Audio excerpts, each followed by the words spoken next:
Hey guys, welcome back to my channel. So मैं बहुत time से जो है ना वो व्लॉग शूट करने का सोच रही थी, बट क्योंकि मेरे एग्ज़ाम्स चल रहे थे so I was not able to do the vlogging. Right now मेरे एग्ज़ाम्स जो हैं वो ख़त्म हो गए हैं, अभी एक एग्ज़ाम बचा है बट वो हो जाएगा। और बाकी अभी मैं जा रही हूँ शॉपिंग। मेरे बहुत सारे फ्रेंड्स ना मुझसे पूछते रहते हैं कि यार कज़ाकिस्तान में सेम प्राइसेस पे चीज़ें मिलती हैं या प्राइसेस थोड़े डिफरेंट रहते हैं। सो मैं आप लोगों को दिखाऊंगी कि कज़ाकिस्तान में जो है ना वो चीज़ों के क्या प्राइसेस रहते हैं, क्या इंडिया के जैसे सिमिलर है। वैसे ऑलमोस्ट चीज़ें सिमिलर प्राइस में मिल जाती हैं, बट हाँ वेजिटेबल्स थोड़ी सी कॉस्टली है यहाँ पे। और जैसे कुछ कुछ चीज़ें मिलती नहीं है, जैसे कि भिंडी। I don't know about whole Kazakhstan, मुझे पूरे कज़ाकिस्तान का नहीं पता, बट मेरे सिटी में भिंडी नहीं मिलती। सो मैंने 10 महीने से नहीं खाई है, ऑल्दो वो मेरी फेवरेट वेजिटेबल है। बाकी बहुत सारी चीज़ें हैं, मैं आपको दिखाऊंगी कि क्या क्या मिलता है, किस किस प्राइस में मिलता है। तो चलिए मिलते हैं।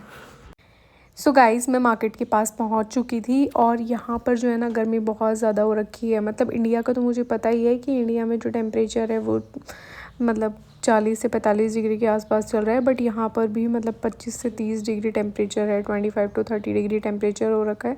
इंडिया में यार ये होता है कि आपको स्वेटिंग हो जाती है तो बॉडी कूल डाउन हो जाती है, मतलब पसीना आने से बॉडी थोड़ा ठंडी हो जाती है। लेकिन यहाँ पर यार स्वेटिंग कम होती है तो डायरेक्ट जो है ना सनलाइट से ना स्किन बर्न होने लगती है। यहाँ पर एक आइसक्रीम की शॉप थी, मैंने सोचा कि यार आइसक्रीम ले लेती हूँ, लेकिन फिर मैंने सोचा कि यार सनलाइट में मैं आइसक्रीम ऐसे खाऊंगी ना, मैं बहुत जल्दी मुझे कोल्ड हो जाता है, मेरी इम्यूनिटी जो है ना वो बहुत ज़्यादा वीक है यार। तो मैंने नहीं लिया आइसक्रीम। बाय द वे यहाँ से मार्केट स्टार्ट होगी, ये वेजिटेबल वाली मार्केट नहीं है, ये उससे पहले वाली मार्केट है। यहाँ पर आपको बैग्स, ट्रॉलीज़, कपड़े, swim wear, shoes, sun glasses और हेयर एसेसरीज़, इस तरह की चीज़ें आपको यहाँ पर मिल जाती हैं। मतलब ऑलमोस्ट सारी ही चीज़ें आपको यहाँ पर मिल जाती हैं। अच्छा, एक फ़न फैक्ट आपको बताती हूँ, कज़ाकिस्तान में ना लोग विंटर्स में ना ब्लैक कपड़े पहनना प्रेफर करते हैं और मोस्टली समर्स में ना थोड़े लाइट कलर जैसे वाइट ज़्यादा प्रेफर करते हैं, ऐसा मैंने ऑब्ज़र्व किया। I might be wrong, but this is what I have observed. तो चलिए आगे चलते हैं। यहाँ पर आ गई हूँ मैं चिकन की शॉप पे, मुझे लेना था चिकन। यहाँ पर अलग अलग पीसेस मिलते हैं, जैसे कि आपको लेग पीस लेना है तो आप सिर्फ लेग पीस ले सकते हो, आपको ब्रेस्ट पीस लेना है तो आप सिर्फ ब्रेस्ट पीस ले सकते हो, आपको विंग्स लेने हैं तो आप सिर्फ विंग्स ले सकते हो।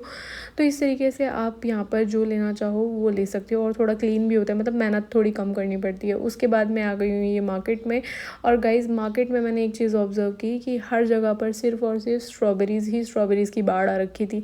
ऐसे यहाँ पे होता रहता है, कभी एकदम से यहाँ पर तरबूज़ बिकने लग जाते हैं, कभी स्ट्रॉबेरीज़ दिखती हैं। बाय द वे रशियन में ये लोग मतलब तरबूज़ को अरबूज़ बोलते हैं। साउंड्स फनी ना। उसके बाद यार यहाँ पर देखो इस तरीके से पूरी मार्केट थी।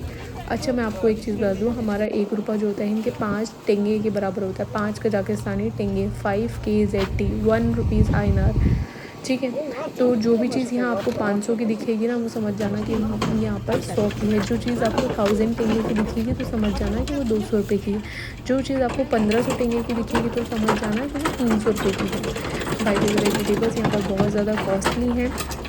चलिए तो मैं आपको दिखाती हूँ। जैसे 1000 रुपये मतलब 200 रुपये किलो टमाटर, 1500 रुपये की नींबू मतलब 300 रुपये किलो नींबू। ये देखो 120 रुपये किलो खीरे, और ये 200 रुपये किलो सेब। अब जो बनाना है वो भी कितना है, 200 रुपये किलो के आसपास है। ये बैंगन भी 200 रुपये किलो के आसपास है, ये वाला 100 रुपये किलो। और ये जो टमाटर है ये भी 200 रुपये किलो के आसपास है, 200 या 220 के आसपास। ठीक है, जो ये पीछे पीचेस हैं वो 300 रुपये के आसपास हैं, ये 850 मतलब 170 के आसपास टमाटोज़ हैं। ठीक है, और ये जो क्यूकम्बर है ये भी 120 रुपये के आसपास है, ये 120 रुपये किलो, 130 मतलब रुपये पर केजी। ऑरेंजेस हो गए, बहुत सारी वैराइटीज़ हैं। और ये वाले सेब इतने गंदे लग रहे हैं यार, ये 300 रुपये किलो सेब हैं, ग्रीन कैसे दिख रहे हैं, और फिर भी इतने मतलब कॉस्टली हैं। इस तरह से यहाँ पर सारी चीज़ें थी। यहाँ पर है टर्निप, और हाँ ये ग्रीन वेजिटेबल्स देखकर मुझे याद आया कि भाई यहाँ पर पालक बहुत महंगा मिलता है। आपको पता है कितना, 1000 रुपये किलो पालक मिलता है यहाँ पर, 1000 रुपये किलो। और वो मैंने ख़रीदा भी है, बनाया भी है। यहाँ पर ये जो आम दिख रहे हैं यार ये 500 रुपये किलो के आसपास रहते हैं। जो पाइनएप्पल दिख रहे हैं वो भी 300 रुपये किलो के आसपास रहते हैं। देखो बैंगन, देखो 200 रुपये किलो बैंगन है, 950 लिखा है ना, मतलब ऑलमोस्ट 1000, तो अप्रॉक्सीमेटली 200 के आसपास, 200 रुपीज़ INR के आसपास है। अच्छा, फिर उसके बाद मुझे थोड़े से ड्राई फ्रूट्स लेने थे तो मैं शॉप में आ गई हूँ। यहाँ पर देखो ग्रीन चिलीज़ आपको दिख रही हैं, तो यहाँ पर बड़े वाली हरी मिर्च मिलती है जो कि तीखी नहीं होती है, तो यहाँ से आप ये वाली ग्रीन चिलीज़ ले सकते हो, ये यूज़ कर सकते हो। मैं यहीं से लेके ये ग्रीन चिलीज़ यूज़ करती हूँ। यहाँ पर गार्लिक भी दिख रहा है, गार्लिक भी इस तरह से मिलता है, बट गार्लिक मैं ऐसे लेके नहीं यूज़ करती हूँ। गार्लिक मैं नॉर्मल वाला ही लेती हूँ। इसके अलावा यहाँ पर आपको ऊपर ये जो दिख रहा है ना, देखो ये हनी, लेमन और ये जिंजर है। ये ना कोल्ड में मेरे को ऐसा लगता है कि थोड़ा बेनिफिट करता है, तो मैं कभी कभी ले लेती हूँ। ये 600 रुपये किलो, ये 1000 रुपये किलो, और मतलब 5000 मतलब 1000, ठीक है। तो इस तरीके से ड्राई फ्रूट्स जो हैं उनका प्राइस ऑलमोस्ट सेम है, इंडिया में भी सिमिलर रहता है और यहाँ पर भी जो है वो सिमिलर ही है। तो इस तरीके से ये देखो ड्राइड फ्रूट की पील्स हैं, मतलब जैसे ऑरेंज पील हो गई या किसी और फ्रूट की पील हो गई, तो इस तरीके से। अच्छा, मैंने यहाँ पर ना एक वो भी देखे थे ड्राई फ्रूट्स, मतलब जैसे देखो ये जो है ना कीवी ड्राइड हैं, एप्रिकॉट्स हैं। इसके अलावा मैंने यहाँ पर मैंगो भी देखा था, ड्राइड मैंगो। मैं वो भी दिखाती हूँ, देखो ये रहा ड्राइड मैंगो। हाँ, सूखे हुए आम है, पता नहीं कैसे लगते हैं, मैंने टेस्ट नहीं किए। नीचे की साइड भी दिख रहा होगा ना आपको येलो येलो, ये भी वही है। यार मैं इतना सारा कुछ शॉपिंग करने के बाद बहुत ज़्यादा थक गई थी, और चलिए मैं आपको दिखाती हूँ कि मैंने क्या क्या शॉप किया। मैंने सबसे पहले ली थी दही, जो कि 700 ग्राम के आसपास है। ये मुझे अप्रॉक्सीमेटली 150 रुपये INR, मतलब कि 750 टेंगे के आसपास की पड़ी थी। बट ये वाली दही मुझे अच्छी लगती है, तो मैं यही वाली लेना प्रेफर करती हूँ। इसके अलावा ये चिकन ब्रेस्ट मैंने एक ही लिया था, क्योंकि यार गर्मी हो रखी है, तो मतलब बहुत ज़्यादा कहीं पे स्टोर करने का वो नहीं है, तो थोड़ा सा ही मुझे बनाना था, इसलिए मैंने उसी हिसाब से लिया था। 200 रुपीज़ पर केजी मैंने ऑरेंजेस लिए थे। 200 रुपये किलो संतरे, इंडिया में 40 रुपये किलो मिल जाते हैं बाय द वे। बट क्योंकि मुझे बहुत ज़्यादा पसंद है ऑरेंजेस, तो यार मैं ऑरेंजेस खाती ही खाती हूँ। मतलब कुछ भी हो जाए भाई, कितना भी महंगा हो जाए, ऑरेंज तो मुझे चाहिए ही रहता है। ऑरेंज के बिना मेरा काम नहीं चलता यार, पता नहीं क्यों मुझे इतना ज़्यादा पसंद है। इसके बाद हमने टमाटर भी लिए थे। टमाटर भी हमारे शायद 150 रुपये किलो थे, तो मैंने सिर्फ 4 ही टमाटर लिए थे, क्योंकि यार ख़राब हो जाते हैं फिर, इतने सारे एक्स्ट्रा मैं लेकर नहीं रखती हूँ। एक पर्सन के लिए इतना सब इनफ रहता है, तो उस हिसाब से 200 रुपीज़ पर केजी हमने टमाटोज़ लिए थे। टमाटोज़ के बाद हमने जो है बनाना भी लिए थे। यार यहाँ पे जो है ना बनाना, वो दर्जन के हिसाब से नहीं मिलते यहाँ पे, मतलब कि पर केजी के हिसाब से मिलते हैं। तो 200 रुपये किलो बनाना यहाँ पर मिलता है, तो मैंने ऐसे 200 पर केजी ये बनानास लिए थे यहाँ पे। इसके अलावा मैंने और भी बहुत सारी चीज़ें ली थी। मैं आपको एक इंटरेस्टिंग चीज़ दिखाती हूँ। यहाँ पर ना नींबू का साइज़ बहुत बड़ा होता है गाइस। ये देखो नींबू कितना बड़े साइज़ का है, आप देख पा रही हो, मेरे पूरे हाथ में ये नींबू आ रहा है। ये नींबू एक 50 रुपये 60 रुपये के आसपास का एक नींबू रहता है ये। बट यार इसका जो टेस्ट होता है ना, वो इंडिया वाले नींबू से बहुत ज़्यादा टेस्टी लगता है। मुझे ये चीज़ यहाँ की सबसे बेस्ट लगती है, लेमन। इसके बाद यार हमने क्यूकम्बर्स भी लिए थे, जो कि 100 रुपये किलो थे। 100 रुपये किलो खीरे, ये सस्ते हैं बाय द वे, 200 रुपये किलो रहते हैं सर्दियों में, बट गर्मियों में ये हमें 100 रुपीज़ पर केजी मिल गए थे, तो हमने ये 100 रुपीज़ पर केजी खीरे भी इस तरह से ले लिए थे।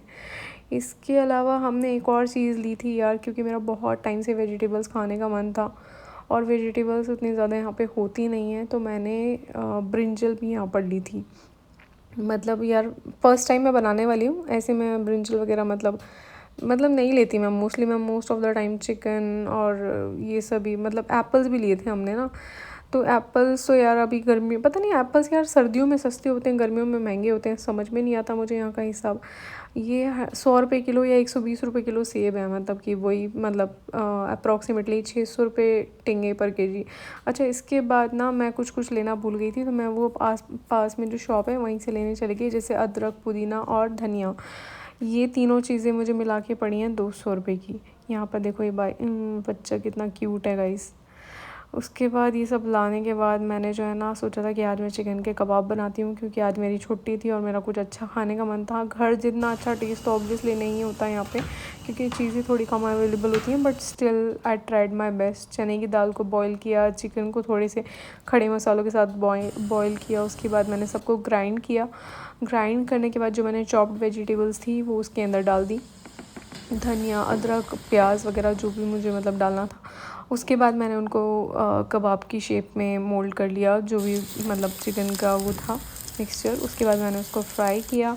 फ्राई करने के बाद मैंने साथ में बनानी थी पुदीने और हरे धनिए की चटनी। तो पुदीने और हरे धनिए की चटनी के लिए मैंने उस सबको वॉश करके क्लीन करके पीस लिया, अदरक, ज़ीरा और नमक के साथ में। और यार ये चटनी ना मेरी मम्मा ऐसे ही बनाती है, इसमें दही भी डालती है। तो उसके बाद मैंने इसमें जो है वो दही भी ऐड कर दी यार, और ये जो है इतनी टेस्टी लगती है ना मेरे को ये वाली चटनी, इससे मुझे मम्मा की याद आ जाती है।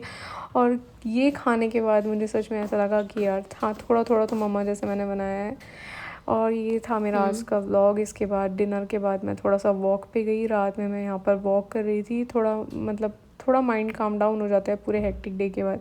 अच्छा, यहाँ पर पता नहीं ये फायर जलती रहती है, इसका क्या सिग्निफिकेंस है मुझे नहीं पता गाइस। आप लोगों को मेरा व्लॉग कैसा लगा ये मुझे कमेंट सेक्शन में बताइएगा ज़रूर। Bye bye.